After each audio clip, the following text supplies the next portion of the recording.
करवीर तालुक्यात घडलेल्या एका धक्कादायक घटनेने सर्वत्र खळबळ माजली आहे। बहीण आणि दाजी बेपत्ता झाल्याची तक्रार दाखल झाल्यानंतर केवळ काही तासातच त्यांच्या अपघाताची माहिती समोर आली आहे।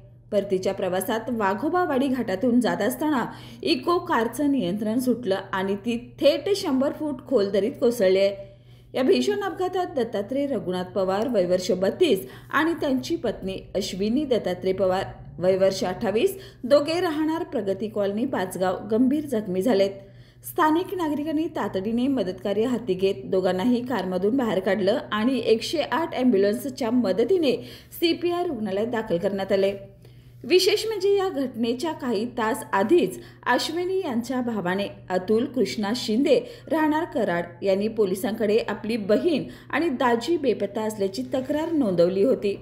संपर्क न होत असल्याने कुटुंबियांमध्ये चिंतेचं वातावरण होतं, परंतु पहाटेच त्यांच्या अपघाताची बातमी समोर येताच परिसरात एकच खळबळ उडाली। दरम्यान हा अपघातच की काही घातपात याचा तपास करवीर पोलिसांनी सुरू केला असून दोघेही उपचाराखाली आहेत। या घटनेने परिसरात चर्चेला चांगलंच ऊत आलंय।